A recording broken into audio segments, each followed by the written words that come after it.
اس کی آنکھوں کی سفیدی انتہائی سفید, اور اس کی جو آنکھوں کی سیاہی ہے, جو پتلی ہے وہ انتہائی سیاہ. کیسے اللہ تعالیٰ اس کے حسن کا نقشہ کھینچتے ہیں.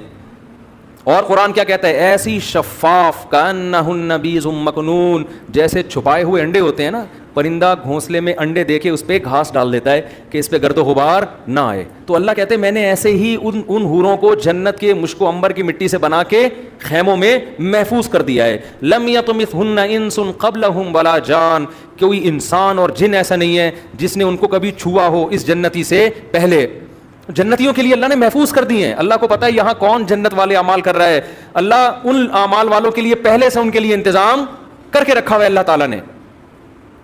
انا انشأناہن انشاء, اللہ فرماتے ہیں ہم نے ان کو اسی مٹی سے بنایا ہے. فجعلناہن ابکارا, ہم نے ان کو ہمیشہ کے لیے کنوارا بنا دیا, ہمیشہ کے لیے. تو کتنی اللہ قرآن میں تعریفیں کر رہا ہے. پھر جنت کی شراب کی تعریف قرآن کرتا ہے, لا یصدعون عنہا ولا ینزفون, ایسی شراب کی لذت دنیا کی شراب سے بھی زیادہ, لیکن نہ اس سے سر میں درد ہوگا اور نہ بہکی بہکی باتیں کرے گا. فیہا انہار من ماء غیر آسن, 4 نہریں اللہ نے جنت میں ذکر کی ہیں. ایک نہر ایسا پانی جس کا ذائقہ کبھی متغیر نہیں ہوگا, ایک سفید دودھ کی بہتی ہوئی نہر, ایک شراب کی بہتی ہوئی نہر. جہاں شراب کا تذکرہ آیا لذت للشاربین, فرمایا ایسی شراب جو پینے والوں کے لیے لذت کا سامان ہوگا. وانہار من عسل مصفی, اور ایک نہر اللہ نے پیدا کی ہے شہد کی نہر. اللہ اپنی جنت کی بار بار بار بار بار بار, اور سورہ رحمان میں تو تعریفیں کر کے پھر بار بار یہ بھی کہتا ہے فبأي آلاء ربکما تکذبان, اپنے رب کی کون کون سی نعمتوں کو جھٹلاؤ گے. یہ جنت کا تذکرہ اللہ قرآن میں بھی کرتا ہے, اسی جنت کا تذکرہ اللہ تورات میں بھی کرتا ہے, اسی جنت کا تذکرہ اللہ انجیل میں بھی کرتا ہے, اور کہتا ہے میں نے اپنے بندوں کے لیے بنائی. کس کے لیے بنائی؟ اپنے بندوں کے لیے بنائی. تو اللہ بار بار کہہ رہا ہے میں نے اپنے بندوں کے لیے جنت بنائی, میں نے اپنے بندوں کے لیے جنت بنائی. انکا لا تجوع فیہا ولا تعرا, نہ بھوک کی تکلیف ہوگی اور نہ لباس کی پریشانی ہوگی. جنت میں جو کھانا کھائیں گے بھوک کی تکلیف کے بغیر, صرف لذت کے لیے ہوگا وہ کھانا. کیسی اللہ نے نعمتیں بیان کی. ولحم طیر مما یشتہون, جس پرندے کا گوشت کھانے کا دل چاہے گا وہ کھاؤ گے.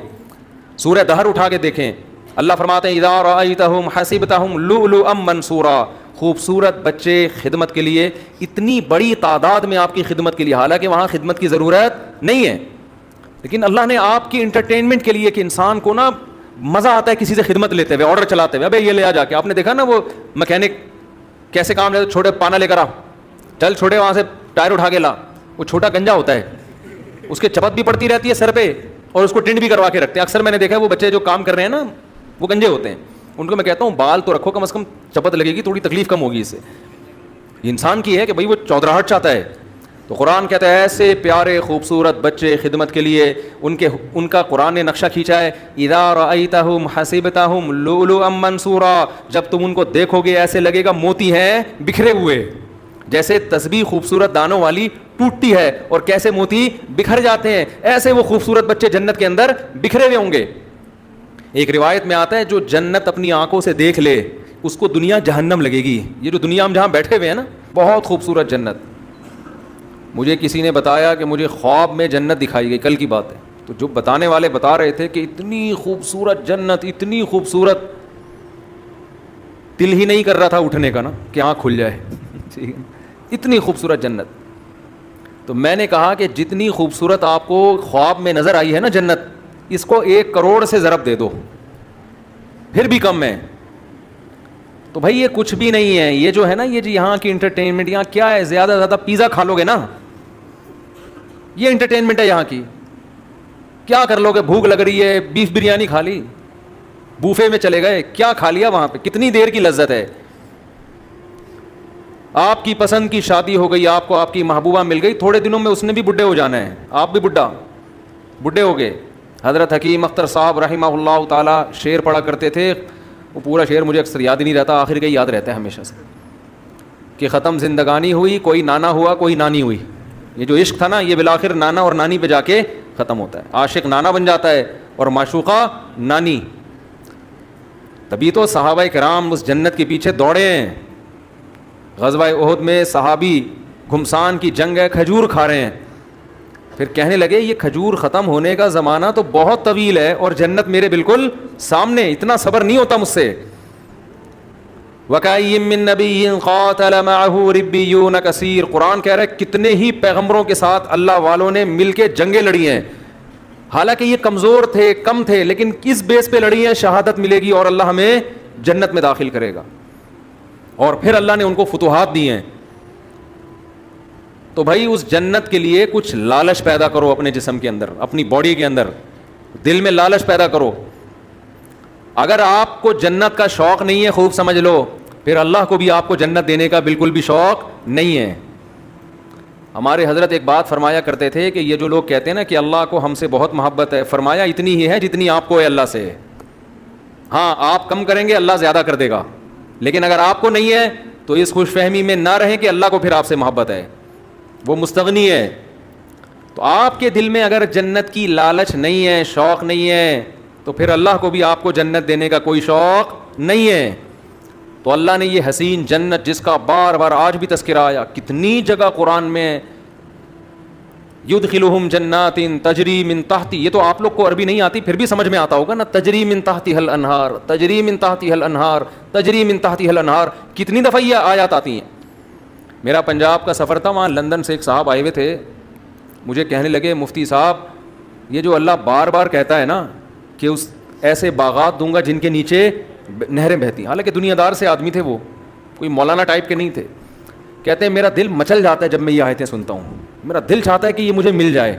ایسے دل سے کہہ رہے تھے نا کہ بعض دفعہ انسان ایسے دل کی کیفیت سے کوئی بات کہتا ہے کہ لگتا ہے کہ یہ زبان سے نہیں بلکہ دل سے کہہ رہا ہے. اس کی واقعی یہ کیفیات بن رہی ہیں. مجھے ان کا جملہ بڑا اچھا لگا, کہہ رہے ہیں یار بار بار اللہ جب بھی جنت کہتے ہیں باغ کو, اور صرف باغ کو نہیں کہتے, گھنے باغات کو کہتے ہیں. بار بار قرآن کہہ رہا ہے یار تھوڑا سا تو سوچ لو, کچھ تو حقیقت ہوگی نا. یہ اللہ الحم سے لے کے والناس تک ہزاروں سینکڑوں بار جنت کا تذکرہ ویسے ہی کر رہا ہے, دینی وینی نہیں ہے ویسے ہی. تو اگر یہ ویسے ہی کر رہا ہے پھر تو پورا قرآن غلط ہے, پھر تو اسلام غلط ہے, پھر تو اللہ کی باتیں غلط ہیں. اور اگر اللہ کہہ رہا ہے لیکن ایک بار نہیں, ہر تھوڑی دیر میں آیت آئے گی, اللہ ان کو جنت میں داخل کرے گا جن کے نیچے نہریں بہتی ہیں, اللہ ان کو جنت میں داخل کرے گا جن کے نیچے نہریں بہتی ہیں. تو دل نہیں چاہتا ایک شخص آپ کو آ کے کہے, آفر دے کہ یار تو یہ کام کر لے, میں تجھے ہر مہینے اتنے پیسے دیا کروں گا. ایک بار کہے, دو بار کہے, تین بار, تو مجھے 20,000 روپے دے دے, میں تجھے ہر مہینے 3 لاکھ روپے دوں گا. ایک دفعہ کہے گا, 2 دفعہ کہے گا, 3 دفعہ کہے گا, 4 دفعہ, 5ویں 6ٹھی 7ویں 8ویں 9ویں 10ویں 11ویں دفعہ میں تو آپ کے کان کھڑے ہوں گے نا, یار کہیں صحیح تو نہیں کہہ رہا یہ. آپ تحقیق شروع کر دو گے, یار اگر یہ سچ کہہ رہا ہے تو 20,000 میں 3 لاکھ مل رہے ہیں, تو کون پاگل ہے جو نہیں دے گا. تو بھائی اللہ کہہ رہا ہے, وہ آدمی تو پھر بھی جھوٹا ہو سکتا ہے. اللہ بار بار کہہ رہا ہے, یہ میں صرف قرآن میں نہیں کہہ رہا, قل ما کنت بدعا من الرسل, اے نبی ان سے کہہ دیجئے میں نیا نبی نہیں ہوں کوئی کہ میں اس کائنات میں پہلا بندہ پیدا ہوا ہوں جو جنت کی باتیں کر رہا ہوں. میں پہلا تھوڑی ہوں, مجھ سے پہلے موسیٰ یہ باتیں کر کے گئے ہیں, داؤد یہ باتیں کر کے گئے ہیں, سلیمان یہ باتیں کر کے گئے ہیں, عیسیٰ نے بھی یہی کہا. آج تورات اور انجیل اٹھا کے دیکھو, اتنی تحریف ہو گئی, جنت کا وہی نقشہ نظر آئے گا جو قرآن بیان کر رہا ہے, اس میں تحریف نہیں ہوئی ہے. جہنم کا وہی نقشہ بیان تورات بھی بیان کرے گی جو قرآن بیان کر رہا ہے. قرآن کہہ رہا ہے قل ما کنت بدعا من الرسل, اے نبی ان سے کہہ دیجئے میں کوئی نیا پیغمبر نہیں ہوں, مجھ سے پہلے سارے پیغمبر یہی باتیں کر کے گئے ہیں, تو کیوں ایمان نہیں لے کر آتے اللہ کی باتوں پر. آپ کہو گے کہ اللہ تو دکھا کیوں نہیں دیتا ایک دفعہ ہمیں. بہت مشکل ہے بات سمجھانا میرے بھائی. آپ کے دل میں یہ بات آ رہی ہوگی اللہ ذرا سی جھلک دکھا دے. چلو میں آپ سے کہتا ہوں تھوڑی دیر کے لیے فرض کر لو اللہ ذرا سا جنت سے پردہ ہٹا دے, اللہ بتا دے کہ یہ الفلاحیہ مسجد کے گیٹ ہے نا, اس کے پیچھے میں نے تھوڑی دیر کے لیے جنت سجا دی, ذرا جھانک کے دیکھ لو. اور ہم نے جھانک کے دیکھا تو ہمیں کیا نظر آیا؟ ہمیں ایک عظیم دنیا نظر آئی. تھوڑی دیر کے لیے فرض کر لیں ہم دیکھ لیں تو ہمارا ہوگا کیا؟ کیا پھر ہم پھر بھی اسی طرح ڈھیلے رہیں گے ہم جیسے اب ہیں؟ تھوڑی دیر کے لیے فرض کر لیں کہ ایک شخص کہتا ہے میں نے ایک ایسا باغ بنایا ہے. لوگ تفریح پہ جاتے ہیں نا, چترال جاتے ہیں تفریح کے لیے, اور وہ کیا ہے چترال میں جو ہائٹ کی جگہ ہے, تو یار داریل, دماغ میں بھی چشمہ لگنا چاہیے انسان کے, صرف آنکھوں کے لیے نہیں. وہ اسکردو جاتے ہیں, اور سوات مردان جاتے ہیں, کاغان ناران جاتے ہیں. تو جو جا کر آتا ہے اپنے دوستوں کو ایسی لمبی لمبی پھینک کے بتا رہا ہوتا ہے ابے یہ، حالانکہ ہوتا بھی ہے خوبصورت علاقے ہیں لیکن تھوڑا اور زیادہ کر کے بتا رہا ہوتا کیونکہ یہ گیا نہیں ہوتا نا اس کو شو مارنے کے لیے. ہم بچپن میں تو ہم ایسا بہت کرتے تھے ابے بھائی ایسی چیز ہے، ہم تاکہ اس کو نا تھوڑا سا بھرم رہے ہیں اس کے اوپر اور یہ احساس کمتری میں مرتا چلا جائے کہ میں کیوں نہیں گیا. بچے یہ شو بازی والا کام بہت کرتے ہیں. لیکن واقعی اب آپ ایسی جگہ سے گھوم پھر کر آئے، اب آپ اپنے دوست کے سامنے نقشہ کھینچ رہے ہو، یار میں ایسی جگہ گیا جہاں خوبصورت گھنے باغات تھے، جہاں بہترین، جہاں کے لوگ ایک الگ ہی قوم رہ رہی تھی وہاں پہ. میں نے اس قوم سے انٹرویو لیا، ان کے چہرے بہت خوبصورت، صحتیں بہت اچھی. ان لوگوں سے ہم نے پوچھا تو انہوں نے کہا ہم اس باغ میں لاکھوں سال سے رہ رہے ہیں، ہم پر موت نہیں آتی. یہ ایسا پانی ہے ان چشموں کا جو پی لے تو یہ آب حیات ہے، اسے زندگی میں کبھی بھی موت نہیں آئے گی. کوئی دیکھ کر آئے آپ کے دوستوں میں سے. آپ نے کہا کہ وہاں ایسے خوبصورت باغات، پھل درختوں پہ لدے ہوئے ہیں اور پھلوں کے بوجھ سے درختوں کی ٹہنیاں زمین کو چھو رہی ہیں، قطوفھا دانیہ، جیسے قرآن نقشے کھینچتا ہے. اور وہاں اتنی خوبصورت عورتیں ان لوگوں کی قوم میں جو ان کو ملی ہیں نکاح کرنے کے لیے، شادی کرنے کے لیے، اتنی خوبصورت عورتیں ہیں. یرا مخ سوقہما من وراء اللحم، کہ ان کی پنڈلیوں کا گودا بھی ان کی کھال سے نظر آتا ہے، ایسی شفاف اسکن ہے ان کی. جب نبی نے بتایا نا صحابہ کو کہ اللہ نے جو یاقوت اور مرجان سے زیادہ خوبصورت حوریں جنت میں پیدا کی ہیں، ان کی جو پنڈلیوں کا گودا ہے وہ بھی باہر سے نظر آئے گا، اتنی ٹرانسپیرنٹ اسکن ہوگی ان کی. صحابہ نے عرض کیا یا رسول اللہ یہ کیسے ممکن ہو کہ ایک ہے انسان، حور ہوگی تو انسان ہی نا، کوئی روبوٹ تھوڑی ہے، کوئی مشین تھوڑی ہے انسان، لیکن اس کی اسکن میں اس کی کھال اتنی شفاف، یہ کیسے ممکن ہے؟ تو آپ نے فرمایا کیا تم نے قرآن میں پڑھا نہیں ہے کأنہن الیاقوت والمرجان، میرا رب جنت کی حور کی تعریف کے لیے کہتا ہے جنت کی حوریں ایسی ہیں جیسے یاقوت اور مرجان. تو کیا یاقوت کے پتھر میں موتی میں دھاگا داخل کیا جائے وہ باہر سے نظر نہیں آتا کیا؟ حالانکہ کتنا ہارڈ ہوتا ہے، کتنا سخت ہوتا ہے، اس کے باوجود بھی وہ باہر سے نظر آتا ہے. تو یہ تو دنیا میں اللہ نے ایسی حسین چیزیں، ایسے پتھر پیدا کیے ہوئے ہیں جو اتنے شفاف ہوتے ہیں کہ آپ ان کے اندر ان کا دھاگا نظر آ رہا ہوتا ہے. تو جنت کی حور تو جنت کی حور ہے، یہ تو دنیا میں اس کی مثالیں ملتی ہیں. تو مجھے بتاؤ اگر کوئی آپ کو آ کے بتائے یار ایسا علاقہ دیکھ کے آیا ہوں، وہاں ایسی خوبصورت عورتیں اور وہاں لوگ کبھی بیمار نہیں ہوتے. جیسے میں گلگت گیا نا تو 80 سال لوگوں کی عمریں، وہاں لوگ بتا رہے ہیں ہم 80 سال نہیں، ہم 80 لاکھ سال سے زندہ ہیں. اور یہاں کے بارے میں رپورٹ یہ ہے کہ یہاں کسی کو موت نہیں آتی. یہاں محبت اتنی ہے آپس میں کہ کبھی کسی کا جھگڑا کسی سے نہیں ہوتا. لا يسمعون فيها لغوا ولا تأثیما، قرآن کہتا ہے کبھی کوئی بیکار بات، کوئی لغو بات. یہاں تو ایک بیان دو، نیچے کمنٹس میں کچھ اچھے اور کچھ اسٹیبلشمنٹ کا پٹھو. آپ اسٹیبلشمنٹ کے تانے کیوں دے رہے ہو؟ اب تو اسٹیبلشمنٹ اس کے خلاف ہے بھائی. ہمیں کہتے تھے نا اسٹیبلشمنٹ کے پٹھو ہیں، یہ حکومت کے پٹھو ہیں. اب تو حکومت بھی گئی، اسٹیبلشمنٹ بھی آپ کے ساتھ ہے. اب اگر میں حمایت کر رہا ہوں تو کم از کم اب تو یہ نہ بولو نا کہ اسٹیبلشمنٹ کے پٹھو ہیں. تو آدمی کی کھوپڑی گھومتی ہے نا کہ یار تم کیا کر رہے ہو، کچھ بولنے ہی نہیں دیتے. آپ تبصرہ کرو لیکن غلط بےہودہ الزام تو نہ لگاؤ نا ہمارے اوپر. تو یہاں آدمی کی کھوپڑی گھومتی رہتی ہے اور پتلا ہوتا رہتا ہے. آج مجھے کوئی کہہ رہا تھا آپ اتنے باریک ہوتے جا رہے ہیں. میں نے کہا بھائی رمضان کا آخری عشرہ چل رہا ہے، اتنے آج بھی میرا عصر کے بعد بھی بیان تھا، افطار سے پہلے. پھر ہم تو افطاری میں 2 نوالے کھاتے ہیں، اس کے بعد تو ہمیں کھانے کا تراویح کے سے پہلے بیان. اب بیان کے بعد جا کے شاید کھا لوں، لیکن ابھی بیان کے بعد بھی پھر کہیں بیان ہے، پھر اس کے بعد کہیں بیان ہے. تو تھوڑے دنوں میں مفتی صاحب مارکیٹ سے کیا ہو جائیں گے، میرا کرتا اور شلوار نظر آئے گا آپ کو. یہاں پہ بیان ہو رہا ہوگا، آپ اس میں سے کنگھال کے نکالیں گے، مفتی صاحب کو نکالو، اتنے باریک ہو جائیں گے. باتیں 4 شادیوں کی، صرف جذبے رہ جائیں گے. صرف کیا رہ جائے گا؟ جذبہ. تو ابھی میں سوچ رہا ہوں عید کا چاند نظر آ کے تھوڑی ریکوری ہوگی انشاءاللہ. بیلنس ڈلوائیں گے نا اپنے اندر. ابھی تو بیلنس سارا آہستہ آہستہ کیا ہو رہا ہے، ختم ہو رہا ہے. تو بیلنس عید کے بعد تھوڑا ناقے کریں گے بیانات کے. ہو سکتا ہے کہیں آؤٹنگ پہ نکل جائیں، کہیں کھا پی لیں جا کے کہیں کچھ. تو لیکن آدمی ہلکا پھلکا ہی اچھا لگتا ہے. جتنا دبلا ہوتا ہے نا آدمی، دیکھنے میں کمزور لگ رہا ہوتا ہے، حقیقت میں وہ اور صحیح ہو رہا ہوتا ہے. میرے تو رمضان میں زیادہ صحیح رہتا ہے آدمی. جتنا کم کھاؤ، روٹی تو کھاؤ ہی نہیں رمضان میں، بس لیمن کا جوس پیتے رہو بیٹھ کے، اس پہ فٹ رہو گے، اس پہ سیٹ ہو جاؤ. ایسا فٹ فاٹ ہو جاتا ہے نا آدمی، ہلکا پھلکا، صحت ٹائٹ ہو جاتی ہے. خیر، تو میں آپ سے عرض کر رہا تھا کہ یہاں ہم الٹی باتیں سنتے رہتے ہیں، دماغ پکتا رہتا ہے، ٹینشن میں جاتے رہتے ہیں. قرآن کہتا ہے لا یسمعون فیہا لغوا ولا تأثیما، کوئی لغو بات، کوئی ایسی بات کبھی سننے کو نہیں ملے گی جسے سن کے آپ کی کھوپڑی گھوم جائے کہ یار تیرا کیا بولا، دل کر رہا ہے تیرے رکھ کے ایک چماٹ لگاؤں میں. یہ ہوتا ہے نا یہاں پہ. سب محبت کی باتیں.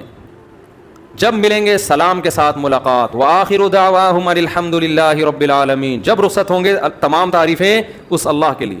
منہ سے اچھی بات نکالیں گے لوگ، محبت ہوگی آپس میں، بازار لگیں گے، مارکیٹیں لگیں گی، خرید و فروخت کا اپنا انسان کا ایک نشہ ہے شاپنگ کرنے کا، تو چہرے رونق ہو جائیں گے. اب بتاؤ کوئی ایسی جگہ دیکھ کر آئے اور کوئی نقشہ کھینچے کہ یار میں ایسی جگہ دیکھ کر آیا ہوں جہاں ایسی خوبصورت عورتیں اور ایسے خوبصورت محلات ہیں، بے جوڑ موتی کے محلات، غرف مبنیۃ. اللہ کہتے ہیں بالا خانے ہوں گے جنت میں. بالا خانے کسے کہتے ہیں؟ گھر کے اوپر گھر، گھر کے اوپر گھر. علی سرر متقابلین. مجلسیں کیسے لگیں گی؟ تختوں پہ، شاہی تختوں پہ گاؤ تکیے لگا کر بیٹھے ہوں گے بارونق چہروں کے ساتھ. ایک روایت میں آتا ہے جو جنت اپنی آنکھوں سے دیکھ لے اس کو دنیا جہنم لگے گی. یہ جو دنیا ہم جہاں بیٹھے ہوئے ہیں نا، جیسے جو لوگ امریکہ یورپ سے آتے ہیں نا، کراچی آتے ہیں، گلی میں آتے ہیں. کل ایک صاحب مجھے کہنے لگے کہ میں کینیڈا جا رہا ہوں، 5 سال بعد میرا ارادہ ہے واپس پھر یہیں اسٹے کروں گا، میں بس 5 سال میں اتنا کما لوں گا پھر یہیں آؤں گا. میں نے کہا 5 سال کے بعد آپ یہاں آؤ گے مگر آپ کا یہاں دل نہیں لگے گا، کیونکہ آپ نے کینیڈا دیکھ لیا ہوگا، آپ کو یہاں گٹر کے ڈھکن ہضم ہی نہیں ہوں گے آپ کو یہاں، پھر یہاں ٹریفک، پھر گاڑیاں. تو میں نے کہا یا تو جاؤ نہیں، اسی گندگی میں گزارا کرو، کیونکہ اس گندگی میں بہت سی اچھائیاں بھی ہیں. مذہب محفوظ ہے یہاں پہ، سستائی ہے وغیرہ وغیرہ بھی. میں اس ٹاپک پہ نہیں جاتا، بہت سی خوبیاں ہیں. تو یہ گٹر کے ڈھکن وکن برداشت کر لو، آپ کا امیون سسٹم اتنا اچھا ہو جائے گا یہاں پہ رہ کے کہ کسی دن گٹر میں گر بھی گئے نا تو اگلے گٹر سے نکلو گے زندہ سلامت. ایسا سسٹم ہو جاتا ہے یہاں پہ. وہاں سے نکلنا بھی ضروری نہیں ہے، اگر آپ چلتے چلتے اگلے ڈھکن اور اگلے سے نکل جاؤ گے، کیونکہ ڈھکن وہاں بھی نہیں ہوگا. یعنی یہ بھی ٹینشن نہیں ہے کہ میں یہاں سے آگے چلا گیا، پیچھے سے پانی کا پریشر آیا، نکلوں گا کہاں سے، کوئی بات نہیں، اگلے ڈھکن سے نکل جاؤ آپ. تو روایت میں آتا ہے کہ کوئی یہاں آ کے کوئی جنت میں یہاں آ کے دیکھ لینا تو اسے یہ کیا لگے گی؟ دنیا جہنم. تو اللہ اتنی تعریفیں کر رہا ہے. ان للمتقین مفازا. جو لوگ پرہیزگار ہیں، گناہوں سے بچتے ہیں، انٹرنیٹ پر بیہودہ فلمیں نہیں دیکھتے، اگر کبھی غلطی ہو رب کو منا کے رو کے منا کے توبہ کرتے ہیں، نظر کی حفاظت کرتے ہیں، یغضوا من ابصارہم، سود نہیں کھاتے، کسی کی غیبت نہیں کرتے، کسی پر بہتان نہیں لگاتے. بہتان میں یہ بھی ہے سیاسی اختلافات میں مخالف پر بیجا الزامات لگانا، یہ بھی بہتان تراشی میں داخل ہے. آپ کسی سیاسی جماعت میں بغیر دلیل کے اپنے لیڈر کے کہنے پہ دوسرے کے لیڈر کو برا کہنا شروع کر دیں. یہ کوئی دلیل نہیں ہے کہ میرے قائد نے بولا تھا کہ ایسا ہے تو آپ نے بھی بول دیا ویسا ہے. آپ کے قائد کی کیا دلیل ہے؟ آپ کے وہ تو اپوزیشن میں، وہ تو بولیں گے ایسا ہے. قرآن بار بار کہتا ہے کسی پر بہتان نہیں لگاتے جب تک کوئی یقینی دلیل نہ ہو. کسی پر بہتان نہیں لگاتے، غیبت نہیں کرتے، رشتہ داری کو جوڑتے ہیں. او بھائی تمہیں دنیا ایسا انعام نہیں دے سکتی. دیکھو اللہ ہمیں جو نیک اعمال کا کہہ رہا ہے نا، وہ اللہ اس لیے نہیں کہ ہم ایک دوسرے کو خوش کریں، اس لیے کہ ہم کس کو خوش کریں؟ اللہ کے لیے. میرا رب اگر مجھے کہتا ہے میں اپنے باپ کو نہ ستاؤں، میں اپنے باپ کی اطاعت کروں، تو رب باپ کے لیے نہیں کہہ رہا. رب کس کے لیے کہہ رہا ہے؟ اپنے لیے، کہ میرا حکم ہے ماں باپ کی خدمت کرو. اس کا بدلہ ماں باپ نہیں دیں گے. کون دے گا؟ میں دوں گا. جو مذہب کو نہیں مانتے وہ ماں باپ کی خدمت کا بدلہ کس سے مانگتے ہیں؟ ماں باپ سے مانگتے ہیں. جو مذہب کو نہیں مانتے، جنت جہنم کو نہیں مانتے، باپ اگر اولاد پر احسان کرے گا تو اس کا بدلہ کس سے مانگے گا؟ اولاد سے. وہ اللہ سے بدلہ نہیں مانگے گا. جو مذہب کو نہیں مانتے وہ غریب پر احسان کریں گے تو اس کا احسان کا بدلہ کس سے مانگیں گے؟ غریب سے. گوروں نے کتاب لکھی ہے کہ دنیا میں جو بھی اچھا کام کرتا ہے اس کا حق ہے کہ اس کو دنیا میں پیسوں کی صورت میں بدلہ دیا جائے. یہ گورے کہتے ہیں ہر شخص کو اس کا کوئی بھی کچھ بھی کر رہا ہو اس کی قیمت ہوتی ہے. تبھی آپ دیکھیں بہت سے موٹیویشنل اسپیکر ہیں، یہ فری میں کہیں 5 منٹ بھی بیان نہیں دیں گے جا کے. ہر بیان کے ان کی قیمت ہوتی ہے. وہ کہتے ہیں ہم جب آپ کی خدمت کر رہے ہیں تو ہمیں اس کے بدلے میں کیا مل رہا ہے؟ ہمارے ریٹ ہیں 1 گھنٹے کے اتنے، آدھے گھنٹے کے اتنے آئے. کبھی فری میں بھی تو کر دیا کریں نا بات. لیکن اگر آپ آخرت کے لیے کام کر رہے ہو جیسے ہمارے اکثر علماء کرتے ہیں تو ان کے بیانات کی کوئی قیمت نہیں ہوتی. مجھے لوگ سمجھتے ہیں کہ جو ہم یہاں پورا تراویح میں بیٹھ کے بیان کر رہے ہیں نا، اس کے ہمیں پیسے مل رہے ہیں، پیسے مل رہے ہیں. یا ہم کہیں دنیا میں باہر ملکوں میں بیان کے لیے جاتے ہیں تو ہمیں 5 روپے بھی نہیں ملتے. ہمیں کوئی ہدیہ تو کوئی بھی کسی کو کسی بھی ٹائم پہ دیتے، اس پہ تو منع نہیں کیا جا سکتا کسی کو. انگریز نہیں کرتا یہ کام. آپ نے کبھی انگریزوں کو دیکھا 1 گھنٹے کے لیکچر فری پھوکٹ میں دے رہے ہو؟ کبھی سنا آپ نے؟ بولو نا کیا ہو گیا؟ کبھی بھی نہیں سنا. اور اسلام اسی وجہ سے زندہ ہے، اسی وجہ سے اسلام زندہ ہے آج. عیسائی مشنریاں جو محنت کر رہی ہیں, ہر مشنری کو اس کا پیسہ, ہر کارکن کو پیسہ ملتا ہے جو بھی ان مشنریوں میں. تبلیغی جماعت پوری دنیا میں گھومتی ہے, ساؤتھ افریقہ کے جنگلوں میں بھی, اپنی جان, اپنا مال, اپنا وقت. آپ ایک کمپنی کو بتا دیں کہ آج جتنا کمپنی میں کام ہوگا اس دن کی تنخواہ آپ کو نہیں ملے گی, ایک بندہ کمپنی میں جا کے دکھا دیں میرا نام بدل دیں آپ. لیکن تبلیغی جماعت میں ایک مینیجر ہوتا ہے جس کو امیر کہتے ہیں, وہ مینیجر ہے, اس کے ماتحت 10-15 افراد ہوتے ہیں, پورے سال جماعت کو لے کے چلتا ہے وہ, پورے سال 1 روپیہ بھی اس کا نہیں لیتا, 1 روپیہ بھی, اپنا پیسہ ان پہ خرچ کر رہا ہے الٹا. پورے سال جماعت کو سردی, گرمی, خزاں, بہار کے موسم میں, پہاڑوں میں, پتھروں میں, گاؤں میں, دیہاتوں میں, ایسی جگہ جماعتوں کو لے کے جائے گا. واش روم میں ٹوٹے ہوئے لوٹے, ٹوٹے ہوئے واش روم, بڑے بڑے امیر گھرانوں کے لوگ, آرمی کے بریگیڈیئر کرنل جیسے لوگ اس کے ماتحت ہوتے ہیں امیر کے, اور وہ امیر وہ 5ویں پاس بھی نہیں ہوتا. کیسے بہترین نظام کے تحت پوری سال جماعت کو گھما کے واپس لے آتا ہے. جب واپس آتا ہے تو کوئی ہار پھول لے کے استقبال کے لیے کھڑا نہیں ہوتا کہ اللہ کی راہ میں سال لگا کے آیا ہے. یہ کہاں سے, یہ کیوں ہو رہا ہے بھائی؟ یہ کوئی دنیا میں تصور کر سکتا, کوئی گورا انگریز تصور کر سکتا ہے اس کا؟ یار نہیں سمجھ میں آ رہی نا تو مجھے غصہ نہیں دلایا کرو تم لوگ, یوں کر دیا کرو ہاں نہ, کچھ منہ ہلایا کرو. میں تو کب سے بیان کر رہا ہوں, میں عصر کے بعد میرا گلا بیٹھا ہوا, تراویح پڑھائی میں نے, اور افطاری میں میں نے ایک ان سے بولا تھا, کسی سے, ان سے تو نہیں بولے گا مجھ سے, کسی سے میں نے بولا تھا کہ نیمبو کا شربت پلا دو اللہ کا واسطہ. وہ بغیر چینی کے نیمبو ڈال کے لے آیا اس میں. افطاری میں طاقت آتی ہے لیمن کا شربت پینے سے, یا آپ تجربہ کر کے دیکھیں, نیمبو نچوڑیں, وٹامن سی ملتا ہے, ایک انرجی آتی ہے, پھر کچھ بھی نہ کھائے آدمی پھر طاقت آ جاتی. نہیں تو آپ اگر افطاری میں بیٹھ کے روٹیاں پھوڑنا شروع کر دو پھر تو ٹن کھاؤ ٹن, یا کسی کام کا نہیں رہتا آدمی. تو افطاری میں ہم لیمن کا شربت لازمی کوشش کرتے ہیں, اسے بڑی انرجی ملتی ہے, روح افزا اور یہ سب چیزوں کے بغیر, بس سادہ لیمو اور چینی ملائی پی گئے. تو وہ بھی نہیں ملا آج تو ہمیں, گھنٹہ انتظار کروایا, پھر لیمو لا کے رکھ دیا. ابے میں نے کہا یہ کیا گلا خراب کروائے گا اتنا کھٹا.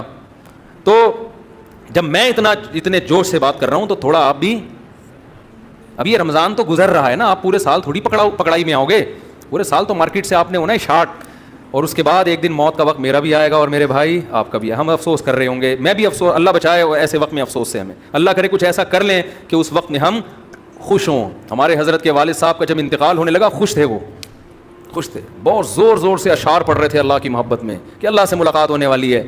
جیسا آدمی نے زندگی میں قربانیاں دی ہوں, موت بڑی اچھی ہوتی ہے اس کی, خوش دنیا سے جاتا ہے. اور جس آدمی نے زندگی میں برائیاں کی ہوں, موت بڑی بھیانک ہوتی ہے اس کی, وہ کبھی بھی دنیا سے خوش نہیں جا رہا, افسوس کر رہا ہوتا ہے کہ میں کیوں, میری عیاشی ختم ہو رہی ہے.